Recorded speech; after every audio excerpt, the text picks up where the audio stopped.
Hello friends, welcome to my channel study for you. So guys, जैसा कि आज जो आपका एसएससी एमटीएस का 7 जुलाई का सभी शिफ्टों का एग्ज़ाम हो गया दोस्तों, जिसका जो है मैं आपको बिल्कुल 100% एक्यूरेट आंसर के साथ जो है इस वीडियो में बताऊंगा। तो देख लेते हैं कि किस प्रकार के जो है आज आपके 7 जुलाई के सभी शिफ्टों के एग्ज़ाम में जो है प्रश्न पूछे गए हैं। उससे पहले एक बात और दोस्तों, कि जिन्होंने भी अगर चैनल को सब्सक्राइब नहीं किया है तो एसएससी एमटीएस से रिलेटेड पल पल की अपडेट के लिए जो है चैनल को सब्सक्राइब ज़रूर कर दीजिएगा। और बगल में ही आपको एक बेल आइकन यानी घंटे का निशान भी दिख रहा होगा, तो आप उसे भी जो है ज़रूर प्रेस कर दीजिएगा। तो चलिए वीडियो को स्टार्ट करते हैं। तो आज का जो आपका पहला क्वेश्चन आया था कि दिन के समय सबसे कम जो टेम्परेचर है ना, ये कब होता है। तो देखिए, दिन के समय जो न्यूनतम तापक्रम है ना, ये सुबह के 4 से 5 बजे के आसपास होता है। तो 4 से 5 आपका करेक्ट आंसर होगा। वहीं बात कर ले दिन में अधिकतम जो तापक्रम है ये कब होता है, तो ये आपका दोपहर में 2 बजे से 4 बजे के बीच जो है ये प्राप्त किया जाता है। नेक्स्ट आपका यहाँ पर आता है कि द वाइट टाइगर उपन्यास, ये जो है किसकी रचना है। तो देखिए, ये जो आपका द वाइट टाइगर उपन्यास है ना, ये अरविंद अडिगा की रचना है। तो अरविंद अडिगा आपका करेक्ट आंसर होगा। और इस पुस्तक के लिए जो है अरविंद अडिगा जी को मैन बुकर पुरस्कार से भी सम्मानित किया गया है। तो ये भी आपको ध्यान में रखना है। नेक्स्ट आपका यहाँ पर आता है कि ओणम त्यौहार, ये जो है किस राज्य में मनाया जाता है। तो देखिए, ये जो आपका ओणम त्यौहार है ना, ये केरल राज्य का एक त्यौहार है। तो केरल आपका करेक्ट आंसर होगा। नेक्स्ट आपका यहाँ पर आता है कि चंगेज़ खान ने किस वर्ष पर जो है भारत पर आक्रमण किया था। तो देखिए, चंगेज़ खान के द्वारा 1221 ईस्वी में जो है भारत पर आक्रमण किया गया था, जिसे सिंधु का युद्ध भी कहा जाता है। तो ये भी आपको ध्यान में रखना है। नेक्स्ट आपका यहाँ पर आता है कि 2001 में किस भारतीय गायिका को जो है भारत रत्न पुरस्कार से सम्मानित किया गया था। तो देखिए, मैं आपको बता दूं कि 2001 में 2 व्यक्तियों को जो है आपका भारत रत्न से सम्मानित किया गया था। एक तो लता मंगेशकर को और सेकंड आपका बिस्मिल्लाह खान को सम्मानित किया गया था। लेकिन क्वेश्चन में जो है किस गायिका के बारे में पूछा गया था, तो लता मंगेशकर आपका करेक्ट आंसर होगा। और जैसा कि आपको पता है कि बिस्मिल्लाह खान ये जो है प्रमुख शहनाई वादक हैं, तो ये भी आपको ध्यान में रखना है। और यहाँ से एग्जाम में ये भी प्रश्न पूछा जाता है कि भारत रत्न से सम्मानित पहली महिला गायिका कौन है। तो ये MS सुब्बुलक्ष्मी है। इन्हें 1998 में जो है भारत रत्न से सम्मानित किया गया था। तो ये फैक्ट भी आपको ध्यान में रखना है। नेक्स्ट आपका यहाँ पर आता है कि कार्य का ऐसा ही मात्रक पूछा गया था। क्वेश्चन इस प्रकार से नहीं पूछा गया था। क्वेश्चन ये पूछा गया था कि कार्य का ऐसा यूनिट, और जो है ये किसका ऐसा यूनिट होता है। तो देखिए, कार्य का जो ऐसा ही मात्रक होता है ना, ये जूल होता है। और ये जो जूल है ये किसका और ऐसा ही मात्रक होता है, तो ये आपका ऊर्जा और उष्मा का जो है ऐसा ही मात्रक होता है। तो आपके ऑप्शन में या तो ऊर्जा दिया होगा या उष्मा दिया होगा, तो इन दोनों में से जो भी दिया होगा वो आपका राइट आंसर होगा। नेक्स्ट क्वेश्चन आपका यहाँ पर आता है कि अशोक ये जो है किस खेल से संबंधित है। तो देखिए, अदिति अशोक का जो संबंध है ना, ये गोल्फ खेल से है। तो गोल्फ आपका करेक्ट आंसर होगा। नेक्स्ट आपका यहाँ पर आता है कि उस्ताद अली अकबर खान ये जो है किस वाद्य यंत्र से संबंधित है। तो देखिए, उस्ताद अली अकबर खान जो है ये सरोद वाद्य यंत्र से संबंधित है। वहीं बात कर ले किस घराने से संबंधित है, तो ये मैहर घराने से संबंधित है। नेक्स्ट आपका यहाँ पर क्वेश्चन आया था कि अमृतसर में कौन सा हवाई अड्डा है। तो देखिए, ये जो आपका गुरु रामदास जी अंतर्राष्ट्रीय हवाई अड्डा है ना, ये अमृतसर में है। तो गुरु रामदास जी अंतर्राष्ट्रीय हवाई अड्डा राइट आंसर होगा। नेक्स्ट आपका यहाँ पर आया था कि मैसूर और आंग्ल युद्ध ये जो है कितनी बार हुआ था। तो यहाँ पर अगला नहीं, आंग्ल युद्ध कर लीजिएगा। तो देखिए, मैं आपको बता दूं कि मैसूर और आंग्ल युद्ध जो है ये आपका 4 बार हुआ था। और प्रथम जो आंग्ल मैसूर युद्ध हुआ था ये 1767 से 69 तक हुआ था। सेकेंड आपका 1780 से 84 तक हुआ था। थर्ड आपका 1790 से 92 तक हुआ था। और फोर्थ आपका 1798 से 99 के बीच हुआ था। तो ये फैक्ट भी आपको ध्यान में रखना है। नेक्स्ट क्वेश्चन आपका एक मैच द फॉलोइंग से आया था, जिसमें पूछा गया था कि इनमें कौन सा सही नहीं है। जहाँ पे इमली का आपका ऑक्जेलिक एसिड दिया हुआ था। तो देखिए, इमली में आपका कौन सा अम्ल पाया जाता है, तो ये आपका टार्ट्रिक अम्ल पाया जाता है। तो ये जो आपका ऑप्शन जो दिया हुआ था ना, ये आपका राइट आंसर होगा। नेक्स्ट आपका यहाँ पर आता है कि कौटिल्य ने चंद्रगुप्त मौर्य के साथ मिलकर किस शासक को हराया था। तो देखिए, कौटिल्य ने चंद्रगुप्त मौर्य के साथ मिलकर जो है ये धनानंद को हराया था। तो धनानंद आपका करेक्ट आंसर होगा। नेक्स्ट आपका यहाँ पर आता है कि 2021 में ट्रांसजेंडर और भिखारियों के लिए केंद्र सरकार के द्वारा कौन सी योजना लाया गया था। तो देखिए, ट्रांसजेंडर और भिखारियों के लिए केंद्र सरकार के द्वारा जो है स्माइल योजना लाया गया था। तो स्माइल योजना आपका करेक्ट आंसर होगा। नेक्स्ट आपका यहाँ पर आता है कि योगी आदित्यनाथ ने 2022 में में जो है ये किस शहर से चुनाव लड़े थे? तो देखिए 2022 में जो विधानसभा चुनाव हुआ था उसमें योगी आदित्यनाथ जो है गोरखपुर से चुनाव लड़े थे, तो गोरखपुर आपका करेक्ट आंसर होगा। नेक्स्ट आपका यहाँ पर आता कि भारत में नृत्य को असीम ऊंचाई पर पहुंचाने का जो श्रेय है ना ये किसे दिया जाता है? तो देखिए असीम ऊंचाई पर नृत्य को पहुंचाने का जो श्रेय है ना ये भरत मुनि को दिया जाता है, तो भरत मुनि आपका करेक्ट आंसर होगा। नेक्स्ट आपका यहाँ बताया था कि गौतम बुद्ध का मृत्यु, या फिर पूछा गया था कि गौतम बुद्ध का मृत्यु कहाँ पर हुआ था या फिर किसके संरक्षण में हुआ था। तो देखिए मैं आपको दोनों बता देता हूँ कि गौतम बुद्ध की जो मृत्यु है ना ये कुशीनगर में हुआ था और ये मल्लू के संरक्षण में हुआ था, तो इन दोनों में से जो भी पूछा गया होगा मैं दोनों आपको बता दिया हूँ। नेक्स्ट आपका यहाँ बताया था कि जम्मू कश्मीर की कौन सी भारत की पहली महिला है जिसने लड़ाकू विमान उड़ाया था? तो ये भावना कंठ ने उड़ाया था। लेकिन बच्चे बता रहे थे कि एक क्वेश्चन आपका एग्जाम में नहीं पूछा गया था, पूछा ये गया था कि 2021 में कौन सी जो है जम्मू कश्मीर की पहली महिला फाइटर बनी है, तो ये कौन बनी है? तो फिर आपका माविया सूदन आपका करेक्ट आंसर होगा, तो ये आपको ध्यान में रखना, माविया सूदन जो आपका करेक्ट आंसर होगा। नेक्स्ट आपका यहाँ पर आता है कि राष्ट्रपति के चुनाव में कौन कौन भाग लेते हैं? तो देखिए राष्ट्रपति के चुनाव में जो है ये आपके लोकसभा, राज्यसभा तथा राज्य विधानसभा के सिर्फ निर्वाचित सदस्य ही जो है भाग लेते हैं। नेक्स्ट आपका यहाँ पर आता है कि विली मानव शरीर में कहाँ पाया जाता है? तो देखिए ये जो आपका विली है ना ये मानव शरीर के स्मॉल इंटेस्टाइन यानी छोटी आंत में पाया जाता है, तो स्मॉल इंटेस्टाइन आपका करेक्ट आंसर होगा।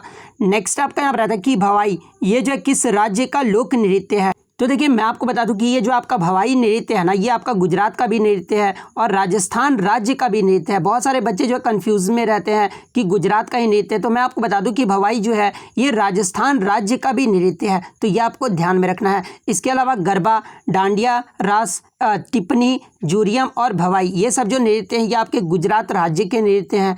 नेक्स्ट आपका यहाँ पर आता है कि गुरु बिपिन सिंह का संबंध ये जो है किस शास्त्रीय नृत्य से है? तो देखिए गुरु बिपिन सिंह का जो संबंध है ना ये मणिपुरी शास्त्रीय नृत्य से है, तो मणिपुरी आपका करेक्ट आंसर होगा। नेक्स्ट आपका यहाँ पर आता है कि पर्वतीय क्षेत्रों में कौन से वन पाए जाते हैं? जहाँ पे ऑप्शन में आपका आबूनस और देवदार दिया हुआ था, तो देखिए पर्वतीय क्षेत्र में ये जो है देवदार के वन पाए जाते हैं, तो देवदार आपका करेक्ट आंसर होगा। क्वेश्चन आया था कि भवाई ये जो है किस राज्य का लोक नृत्य है? तो देखिए ये जो आपका भवाई है ना ये राजस्थान राज्य का लोक नृत्य है, तो राजस्थान आपका करेक्ट आंसर होगा। नेक्स्ट क्वेश्चन आपका यहाँ पर आया था टोटल रिकॉल माई अनबिलीवेबली ट्रू लाइफ स्टोरी पुस्तक ये जो है किसके द्वारा लिखी गई है? तो देखिए ये जो पुस्तक है ना ये आपका आर्नोल्ड श्वार्ज़नेगर के द्वारा और पीटर पेट्रे के द्वारा लिखा गया है, तो इन दोनों में से जो भी ऑप्शन में दिया होगा वो आपका करेक्ट आंसर होगा। नेक्स्ट क्वेश्चन आपका यहाँ पर आता है कि in which state do Gatka Sikh warriors use? तो देखिए मैं आपको बता दूं कि ये जो आपका गटका है ना ये मार्शल आर्ट्स है जिसे सिख वॉरियर्स के द्वारा, पंजाब सिख वॉरियर्स के द्वारा जो है इसे यूज़ किया जाता है, तो पंजाब आपका यहाँ पे करेक्ट आंसर होगा। नेक्स्ट आपका यहाँ पर आता है कि जब बल्लेबाज किसी गेंद को 2 बार हिट करता है तो अंपायर के द्वारा क्या निर्णय लिया जाता है? तो देखिए जब भी बल्लेबाज किसी गेंद को 2 बार अगर हिट करता है ना तो बल्लेबाज को जो है अंपायर के द्वारा आउट करार दिया जाता है, तो आउट आपका यहाँ पे करेक्ट आंसर होता। नेक्स्ट आपका यहाँ पर आता कि दर्पण का जो है सूत्र पूछा गया था, यानी मिरर का फॉर्मूला पूछा गया था। तो देखिए मिरर का जो फॉर्मूला होता है ना वो आपका 1/f = 1/u + 1/v होता है, तो ऑप्शन 4 आपका यहाँ पे करेक्ट आंसर हो जाएगा। और मैं आपको बता दूं कि एफ जो होता है ना वो आपका फोकल लेंथ यानी फोकल लंबाई होता है, भी आपका दर्पण के छवि की दूरी होता है, और यू जो होता है ना वो दर्पण से वस्तु की दूरी होता है, तो ये भी आपको ध्यान में रखना। आगे की शिफ्ट में आपसे पूछ लिया जा सकता है कि मिरर फॉर्मूला में भी जो है क्या होता है, तो दर्पण से छवि की दूरी होता है, तो ये फैक्ट आपको ध्यान में रखना है। इसके अलावा लेंस का सूत्र अगर एग्जाम में पूछा जाए तो देखिए लेंस का जो सूत्र होता है ना वो 1/f = 1/v - 1/u होता है, तो ये लेंस फार्मूला भी आपको ध्यान में रखना है। नेक्स्ट क्वेश्चन आपका यहाँ पर आया था कि in which state is the Chapchar Kut festival celebrated in the month of March every year, यानी हर साल मार्च के महीने में जो है किस राज्य के द्वारा चापचरकुट त्यौहार जो है ये मनाया जाता है? तो देखिए मैं आपको बता दूं कि ये जो चापचरकुट त्यौहार है ना ये मिजोरम राज्य के द्वारा मनाया जाता है, और किस महीने में? तो ये मार्च के महीने में मनाया जाता है, तो मिजोरम आपका करेक्ट आंसर होगा।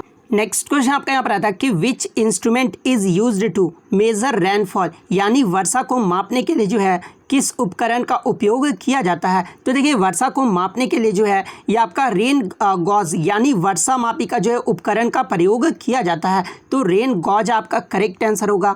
नेक्स्ट आपका यहाँ पर आता है कि sleeping sickness is caused bye, यानी जो आपका स्लीपिंग जो बीमारी होता है ना, यानी नींद की जो बीमारी होता है ये किसके कारण होता है? तो देखिए ये जो आपका नींद की बीमारी है ना, ये प्रोटोजोआ के कारण होता है और ऑप्शन में आपका प्रोटोजोआ दिया हुआ था, तो प्रोटोजोआ आपका करेक्ट आंसर होगा। नेक्स्ट आपका यहाँ पर आता है कि richest billionaires in the world 2022, यानी फोर्ब्स अरबपति 2022 दुनिया के सबसे अमीर लोग में जो है कौन सीट्स पर रहे हैं? तो देखिए मैं आपको बता दूं कि फोर्ब्स अरबपति 2022 के दुनिया में सबसे अमीर लोगों की सूची में जो सबसे पहले स्थान पर रहे हैं ये आपके एलोन मस्क रहे हैं, तो एलोन मस्क आपका करेक्ट आंसर होगा। वहीं सेकंड स्थान की मैं बात कर लूँ तो सेकंड स्थान पे जो आपका जेफ बेजोस रहे हैं, और एलोन मस्क की मैं बात कर लूँ तो ये टेस्ला और स्पेस एक्स के संस्थापक फोर्ब्स की सूची में पहली बार 219 बिलियन डॉलर की संपत्ति के साथ जो है सीट्स पर रखा गया है, तो एलोन मस्क आपका करेक्ट आंसर होगा। वहीं अगर 2021 का पूछ लेना तो देखिए फोर्ब्स अरबपति 2021 में दुनिया के सबसे अमीर लोग में जो है आपके जेफ बेजोस रहे थे, तो ये भी आपको ध्यान में रखना है। नेक्स्ट आपका यहाँ पर आता है कि 2011 की जनगणना के अनुसार भारत का सबसे छोटा राज्य पूछा गया था। तो देखिए 2011 की जनगणना से आपके हर शिफ्ट में एक प्रश्न जरूर पूछा जा रहा है। तो देखिए 2011 की जो जनगणना हुई थी इसमें भारत का जो सबसे छोटा राज्य रहा था यह आपका गोवा राज्य रहा था। वहीं क्षेत्रफल की दृष्टि से सबसे बड़ा जो राज्य रहा था यह आपका राजस्थान राज्य रहा था, तो गोवा आपका करेक्ट आंसर होगा। नेक्स्ट आपका यहाँ पर आता है कि तेंदुलकर समिति ये जो है किससे संबंधित है? तो देखिए तेंदुलकर समिति जो है ये आपका निर्धनता रेखा के आकलन हेतु से संबंधित है, तो निर्धनता रेखा आपका करेक्ट आंसर होगा। या फिर क्वेश्चन ये पूछा गया था कि तेंदुलकर समिति की जो नियुक्ति है ना ये किसके लिए किया गया था? तो देखिए मैं आपको बता दूं कि तेंदुलकर समिति का जो नियुक्ति है ना ये गरीबों का अनुमान के लिए किया गया था, तो फिर गरीबों का अनुमान आपका करेक्ट आंसर होगा। और मैं आपको इसके इंपॉर्टेंट फैक्ट्स ये बता दूं कि प्रो सुरेश डी तेंदुलकर की अध्यक्षता में इस निर्यात समूह का गठन जो है 2005 में किया गया था, तो ये भी आपको ध्यान में रखना है। और यहाँ से एक प्रश्न और बनता है कि तेंदुलकर समिति ने अपना रिपोर्ट जो है कब प्रस्तुत किया था? तो देखिए तेंदुलकर समिति ने जो है 2009 में अपनी रिपोर्ट को जो है प्रस्तुत किया था, तो ये फैक्ट भी आपको ध्यान में रखना है। इसके अलावा अन्य समिति के बारे में जान लीजिए जहां से आगे के शिफ्टों में आपसे पूछे जा सकते हैं, जैसे कि पीके मोहंती समिति का गठन ये जो है किसके लिए किया गया था नियुक्ति?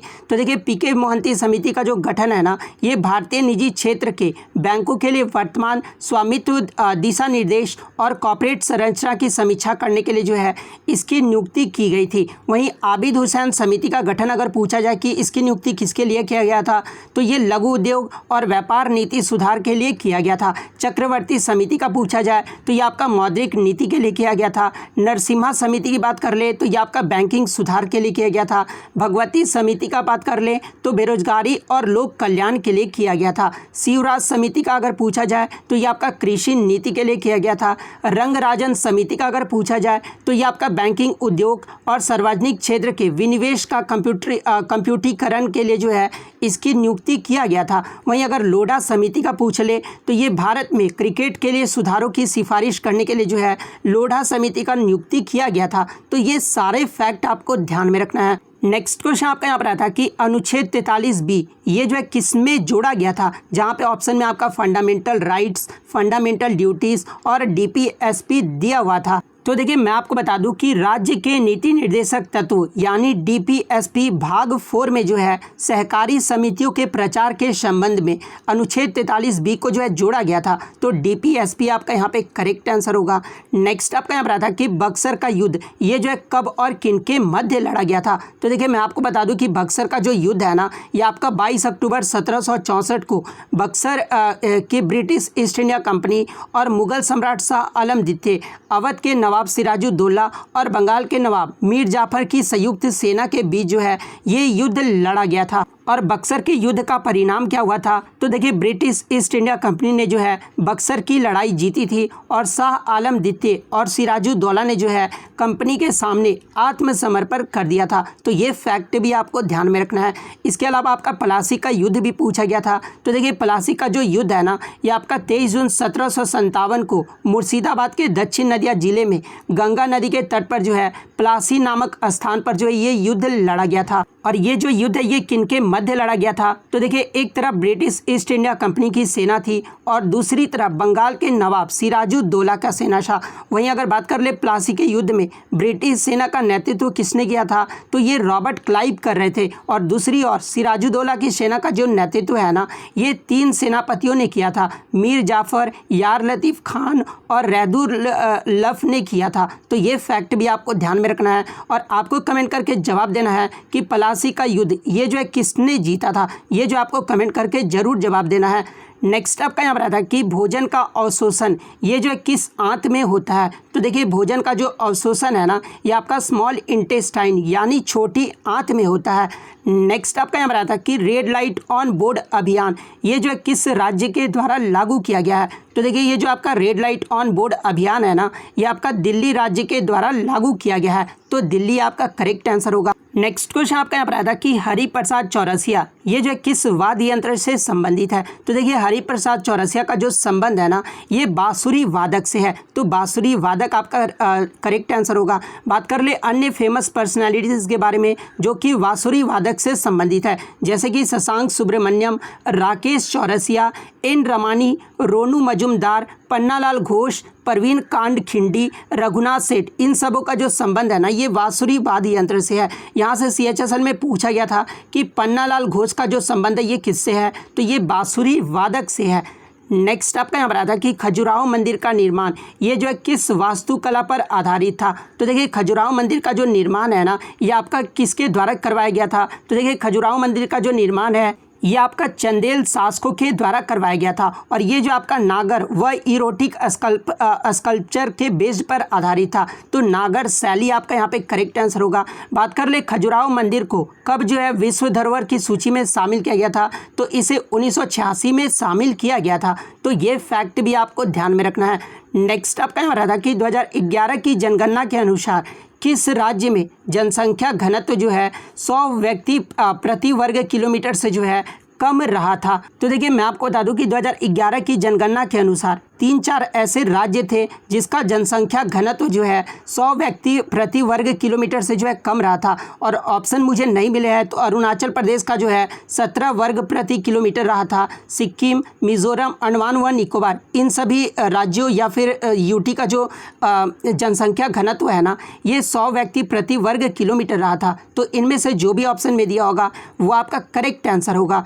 नेक्स्ट आपका यहाँ पर था कि प्राचीन काल के ताड़पत्र और भोजपत्र मुख्यतः किस लिपि में मिलते हैं? तो देखिए प्राचीन काल में ताड़पत्र और भोजपत्र जो है ना, ये पांडु लिपि में मिलते हैं। तो पांडु लिपि आपका करेक्ट आंसर होगा। नेक्स्ट आपका यहाँ पर था कि भारत में राष्ट्रपति चुने जाने की न्यूनतम आयु पूछी गई थी। तो देखिए अगर आपको भारत का राष्ट्रपति बनना है तो आपका जो न्यूनतम आयु है ना, वो 35 वर्ष होना चाहिए। तो 35 वर्ष आपका करेक्ट आंसर होगा। वहीं किसी भी राज्य का राज्यपाल बनने का जो न्यूनतम आयु है ना, ये 35 वर्ष होना चाहिए। राज्यसभा के सदस्य बनने के लिए जो है 30 वर्ष की आयु होना चाहिए। विधानसभा व लोकसभा के सदस्य बनने के लिए जो है 25 वर्ष की आयु होना चाहिए। तो ये फैक्ट्स भी आपको ध्यान में रखना है। नेक्स्ट क्वेश्चन आपका यहाँ पर आता है कि भगत सिंह व बटुकेश्वर दत्त ने जो है केंद्रीय असेंबली पर बम कब फेंका था? तो देखिए भगत सिंह और बटुकेश्वर दत्त के द्वारा 8 अप्रैल 1929 को जो है केंद्रीय असेंबली पर बम फेंका गया था। तो 8 अप्रैल 1929 आपका करेक्ट आंसर होगा।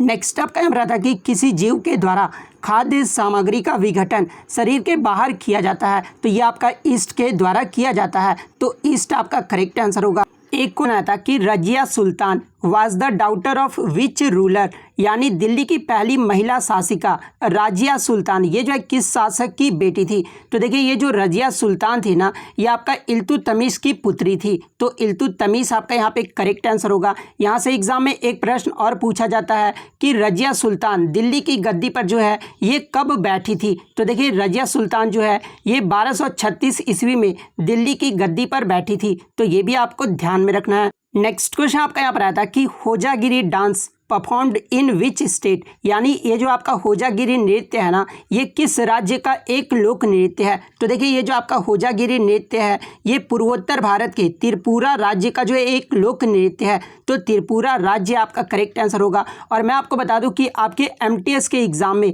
हर शिफ्ट में जो है क्लासिकल डांस और फोक डांस से जो है प्रश्न पूछे जा रहे हैं। जैसे कि भरतनाट्यम ये जो आपका तमिलनाडु का क्लासिकल डांस है, कथक ये जो आपका उत्तर प्रदेश का है, कुचिपुड़ी ये आपका आंध्र प्रदेश का है, ओडिसी की बात कर ले तो ये आपका उड़ीसा का शास्त्रीय नृत्य है, कथकली ये जो आपका केरल का है, सतरिया ये जो आपका असम राज्य का है, मणिपुरी ये जो आपका मणिपुर का है, मोहिनी अट्टम की बात कर ले तो ये आपका केरल राज्य का है। इसके अलावा फोक डांस का भी जो है मैंने पीडीएफ तैयार कर दिया है। तो अगर आपको फोक डांस का भी पीडीएफ चाहिए तो इसका लिंक जो आपको डिस्क्रिप्शन में मिल जाएगा टेलीग्राम का, इसमें जो आपको टेलीग्राम पे इसका पीडीएफ जो आपको देखने को मिल जाएगा, जहाँ पे सभी राज्यों का जो है फोक डांस का डिस्कस किया गया है। नेक्स्ट क्वेश्चन आपका यहाँ पर आता है कि 2022 में भारत बनाम श्रीलंका टेस्ट मैच सीरीज में जो है मैन ऑफ द सीरीज का जो अवार्ड है ना, ये किसे दिया गया था? तो देखिए 2022 में जो भारत बनाम श्रीलंका का टेस्ट मैच सीरीज हुआ था, इसमें जो भारतीय टीम के विकेट कीपर बल्लेबाज ऋषभ पंत ने जो है श्रीलंका के खिलाफ टेस्ट सीरीज में शानदार बल्लेबाजी की थी और उन्होंने 2 अर्धशतक की मदद से जो है 2 टेस्ट की 3 पारियों में 185 रन बनाए थे और इसी प्रदर्शन के लिए इन्हें जो है मैन ऑफ द सीरीज का अवार्ड दिया गया था। तो ऋषभ पंत आपका यहाँ पे करेक्ट आंसर होगा। वहीं अगर आगे की शिफ्ट में अगर आपसे T20 सीरीज के बारे में पूछा जाए, जैसा कि आपको पता है कि हाल ही में श्रीलंका और भारत का T20 सीरीज हुआ था और इसमें जो मैन ऑफ द सीरीज है ना, ये श्रेयस अय्यर बने थे। तो ये भी आपको ध्यान में रखना है। नेक्स्ट आपका यहाँ पर आता है कि which acid is found in spinach, यानी पालक में जो है कौन सा अम्ल पाया जाता है? तो देखिए पालक और टमाटर में जो है ये आपका ऑक्जेलिक एसिड पाया जाता है। तो ऑक्जेलिक एसिड आपका करेक्ट आंसर होगा। नेक्स्ट क्वेश्चन आपका यहाँ पर आया था कि what is the chemical name of battery acid, यानी बैटरी एसिड का जो है रासायनिक नाम क्या होता है, या फिर कार की बैटरी में जो है किस अम्ल का प्रयोग किया जाता है? तो देखिए आपको मैं बता दूं कि बैटरी एसिड का जो रासायनिक नाम है ना, ये सल्फ्यूरिक एसिड होता है। तो सल्फ्यूरिक एसिड आपका करेक्ट आंसर होगा। और सल्फ्यूरिक एसिड का सूत्र क्या होता है? तो H2SO4 होता है। तो ये भी आपको ध्यान में रखना है। वहीं कार की बैटरी में भी जो है सल्फ्यूरिक अम्ल का प्रयोग किया जाता है। नेक्स्ट आपका यहाँ पर आता है कि इन लोकसभा इलेक्शन मैक्सिमम एक candidate can fill form from how many elected area, यानी एक व्यक्ति जो है लोकसभा का चुनाव कितनी जगह से लड़ सकता है? तो देखिए एक व्यक्ति जो है लोकसभा का चुनाव 2 जगहों से जो है वो लड़ सकता है। तो 2 आपका करेक्ट आंसर होगा। और यहाँ से CHSL के एग्जाम में ये प्रश्न पूछा गया था कि नामांकन दाखिल करते समय प्रत्येक उम्मीदवार को जो है लोकसभा चुनाव के लिए कितने रुपए जमा राशि जो है वो जमा करनी होती है? तो ये 25,000 रुपये जो है जमा राशि जमा करना होता है। वहीं अनुसूचित जाति और अनुसूचित जनजाति के उम्मीदवारों को जो है केवल 12,500 रुपये का जो है भुगतान करना होता है। तो ये फैक्ट भी आपको ध्यान में रखना है।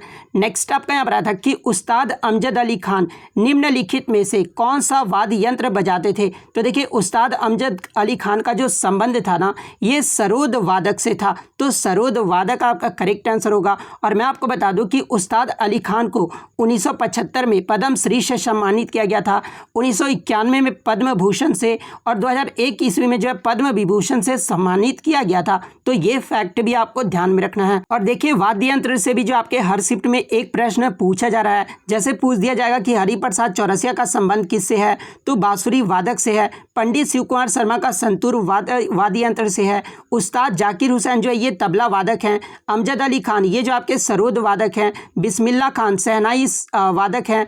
पंडित रविशंकर ये जो आपके सितार वादक हैं। वहीं पंडित राम नारायण के बारे में पूछा जाए तो ये सारंगी वादक है। उस्ताद असद अली खान के बारे में पूछा जाए तो ये रुद्र वीणा है। रामानंद वी राघवन ये जो आपके मृदंगम है। और TH विनायक करम ये जो आपके घाटम से संबंधित है। तो ये सारे फैक्ट आपको ध्यान में रखना है। नेक्स्ट आपका यहाँ पर आता कि which of the following articles is not related to directive principle of policy यानी डीपीएसपी, यानी इनमें से कौन सा अनुच्छेद जो है नीति निर्देशक तत्व से संबंधित नहीं है। तो देखिए मैं आपको बता दूं कि भारत के संविधान के भाग 4 अनुच्छेद 36 से 51 में जो है राज्य के नीति निर्देशक सिद्धांत यानी डीपीएसपी जो है आपके शामिल है, लेकिन यहाँ पे क्वेश्चन में नहीं पूछा गया था और ऑप्शन में आपका अनुच्छेद 31 दिया हुआ था। तो देखिए ये जो अनुच्छेद 31 है ना, ये आपका नीति निर्देशक यानी डीपीएसपी में शामिल नहीं है, तो अनुच्छेद 31 आपका करेक्ट आंसर होगा। नेक्स्ट क्वेश्चन आपका यहाँ पर आता कि जनजाति संशोधन विधेयक 2021 में जो है ये किसने पेश किया था।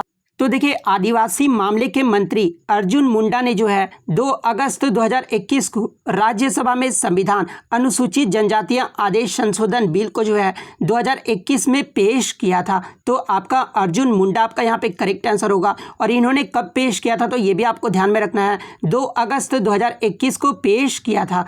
नेक्स्ट आपका यहाँ पर आया था कि इनमें से कौन सा मार्शल आर्ट्स यानी कला जो है दक्षिण में विकसित हुआ था, और जहाँ पे ऑप्शन में आपका कलारियापायटू और एक आपका गटका दिया हुआ था। तो देखिए ये जो गटका मार्शल आर्ट है ये आपका पंजाब में विकसित हुआ था, तो ये तो आंसर आपका होगा नहीं, कलारियापायटू दिया हुआ था। तो देखिए ये जो कलारियापायटू है ना ये आपका केरल में विकसित हुआ था जो कि आपका दक्षिण राज्य है, तो कलारियापायटू आपका करेक्ट आंसर होगा। और ये भारत में सबसे पुराना मार्शल आर्ट है, तो ये भी आपको ध्यान में रखना है, तो कलारियापायटू आपका करेक्ट आंसर होगा। नेक्स्ट आपका यहाँ पर आता कि भारत का सबसे बड़ा बौद्ध स्तूप कौन सा है। तो देखिए भारत का जो सबसे बड़ा बौद्ध स्तूप है ना, ये एक तो आपका केसरिया स्तूप है या फिर ऑप्शन में आपका सांची स्तूप दिया होगा। तो देखिए ये जो आपका केसरिया स्तूप है ये आपका बिहार में है, और ये जो आपका सांची का स्तूप है ये आपका मध्य प्रदेश में है। तो इन दोनों में से जो भी ऑप्शन में दिया होगा वो आपका करेक्ट आंसर होगा। नेक्स्ट आपका यहाँ पर था कि Odissi dancer who got Padma Vibhushan इन 2000, यानी कौन सी ओडिसी नृत्यांगना को जो है 2000 ईस्वी में पद्म विभूषण से सम्मानित किया गया था। तो देखिए ये जो आपके केलुचरण महापात्र थे ना, इन्हें जो है 2000 ईस्वी में ओडिसी डांसर के नेतृत्व में जो है पद्म विभूषण से सम्मानित किया गया था। तो केलुचरण महापात्र आपका करेक्ट आंसर होगा। बात कर ले इन्हें पद्म भूषण से कब सम्मानित किया गया था, तो 1988 में जो है सम्मानित किया गया था, तो ये भी आपको ध्यान में रखना है। नेक्स्ट आपका यहाँ पर आता कि which is the highest motorable pass of India, यानी भारत का सबसे बड़ा मोटरेबल पास कौन सा है। तो देखिए भारत का जो सबसे बड़ा मोटरेबल पास है ना, एक तो आपका डुंगरीला या फिर माना पास है, तो डुंगरीला या फिर माना पास दोनों में से कोई भी ऑप्शन में दिया होगा वो आपका करेक्ट आंसर होगा। नेक्स्ट आपका यहाँ पर आता कि इनमें से कौन सा कथन सही दिया हुआ है, जहाँ पे एक ऑप्शन दिया हुआ था कि प्लासी का युद्ध जो है ये आपका 23 जून 1757 ईस्वी को अंग्रेज और बंगाल के तत्कालीन नवाब सिराजुद्दौला के मध्य हुआ था, और ये जो स्टेटमेंट है ना ये आपका स्टेटमेंट सही दिया हुआ था, तो इस स्टेटमेंट में जिन्होंने भी टिक किया था उनका यहाँ पर सही हो जाएगा। नेक्स्ट आपका यहाँ पर आता है कि 1948 में व्यापार के लिए कौन सा अंतर्राष्ट्रीय संगठन बनाया गया था। तो देखिए 1948 में ये जो आपका गैट संगठन है ना, जिसका फुल फॉर्म क्या होता है, तो general agreement on tariffs and trade होता है, और ये जो संगठन है ये आपका व्यापार के लिए बनाया गया था, तो गैट आपका करेक्ट आंसर होगा। और मैं आपको बता दूं कि WTO का जो पुराना नाम था ना ये GATT था, तो ये भी आपको ध्यान में रखना है। और WTO की स्थापना यानी वर्ल्ड ट्रेड ऑर्गेनाइजेशन की स्थापना कब हुआ था, तो ये आपका 1 जनवरी 1995 को हुआ था, तो ये फैक्ट भी आपको ध्यान में रखना है। नेक्स्ट आपका यहाँ पर आया था कि where is the eastern railway zone headquarter, यानी ईस्टर्न रेलवे जोन का जो है हेडक्वार्टर पूछा गया था। तो देखिए ईस्टर्न रेलवे जोन का जो हेडक्वार्टर है ना ये आपका कोलकाता में है, तो कोलकाता आपका करेक्ट आंसर होगा। सेंट्रल रेलवे का अगर हेडक्वार्टर पूछा जाए तो ये आपका मुंबई में है। ईस्ट सेंट्रल रेलवे की बात कर ले तो ये आपका हाजीपुर में है।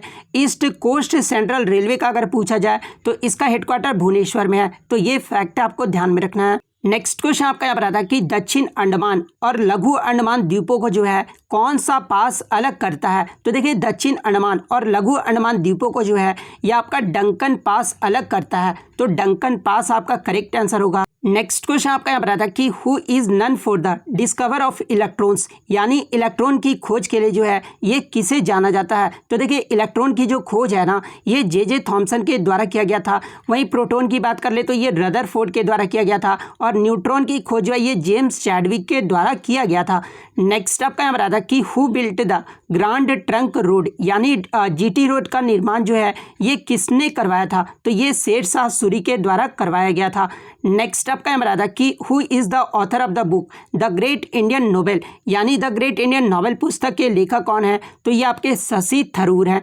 नेक्स्ट आपका यहाँ रहा था कि 2022 में किसने दूसरी बार जो है उत्तर प्रदेश के मुख्यमंत्री के पद की जो है शपथ ली है, तो देखिए ये जो आपके योगी आदित्यनाथ है ना, इन्होंने जो है दूसरी बार उत्तर प्रदेश के मुख्यमंत्री के पद की जो है शपथ लिए हैं, तो योगी आदित्यनाथ आपका करेक्ट आंसर हो। और मैं आपको एक्स्ट्रा फैक्ट से ये भी बता दूं कि 2022 में 5 राज्यों में जो है आपके विधानसभा चुनाव हुए थे, जिसमें केवल एक राज्य के जो है सीएम बदले हैं, और वो एक राज्य कौन सा है, तो पंजाब राज्य है, जिसके सीएम कौन बनाए गए हैं, तो भगवंत मान को बनाया गया है। इसके अलावा आपका उत्तर प्रदेश में भी हुआ है, तो योगी आदित्यनाथ ही बने रहे हैं। उत्तराखंड के भी जो है ये पुष्कर सिंह धामी ने दूसरी बार जो है शपथ लिया है। मणिपुर के भी जो है एन बीरेन सिंह ने जो है दूसरी बार शपथ लिया है। गोवा राज्य के भी जो है प्रमोद सावंत ने दूसरी बार शपथ लिया है। तो ये फैक्ट भी आपको ध्यान में रखना है। नेक्स्ट क्वेश्चन आपका यहाँ पर आता है कि हरिसेन ये जो है किसके दरबारी कवि थे, तो देखिए ये जो हरिसेन थे ना, ये समुद्रगुप्त के दरबारी कवि थे, और समुद्रगुप्त को जो है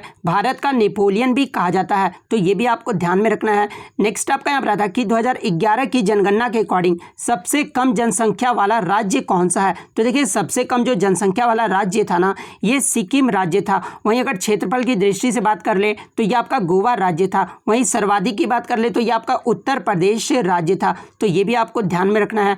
नेक्स्ट आपका यहाँ पर आता है कि विच कमीशन इज बिफोर फ्रॉम नीति कमीशन, यानी नीति आयोग से पहले जो है ये कौन सा आयोग था, तो देखिए मैं आपको बता दूं कि 1 जनवरी 2015 को जो है नीति आयोग का योजना आयोग के उत्तराधिकारी के रूप में जो है स्थापित किया गया था, तो योजना आयोग आपका यहाँ पे करेक्ट आंसर होगा। इसके अलावा आपके एग्जाम में नीति का जो है फुल फॉर्म पूछा जाता है, तो national institution for transforming India इसका फुल फॉर्म होता है। नीति आयोग के पहले उपाध्यक्ष कौन थे, तो ये आपके भारतीय अमेरिकी अर्थशास्त्री अरविंद पनघड़िया को जो है 2015 में नीति आयोग के पहले उपाध्यक्ष के रूप में जो है नियुक्त किया गया था, तो इनका नाम आपको ध्यान में रखना, अरविंद पनघड़िया को। नेक्स्ट बात कर लेते हैं आपके वर्तमान में नीति आयोग के उपाध्यक्ष कौन है, तो ये डॉक्टर सुमन बेरी है, तो ये भी आपको ध्यान में रखना है। तो इतने क्वेश्चन जो है आज मुझे बच्चों के द्वारा मिले थे, जो कि 100% रियल और ऑथेंटिक है। तो अगर वीडियो अच्छी लगी हो तो वीडियो को जो है लाइक ज़रूर कर दीजिएगा। चैनल पर नए है तो इसी तरह का रियल कंटेंट पाने के लिए जो है चैनल को सब्सक्राइब ज़रूर कर दीजिएगा। और यदि आपको इसका PDF चाहिए तो मैं टेलीग्राम का जो लिंक है आपको डिस्क्रिप्शन में प्रोवाइड कर दूंगा, आप वहाँ से ईजिली इसका PDF ले सकते हैं। तो मिलते हैं नेक्स्ट वीडियो में, तब तक thank you, all the best.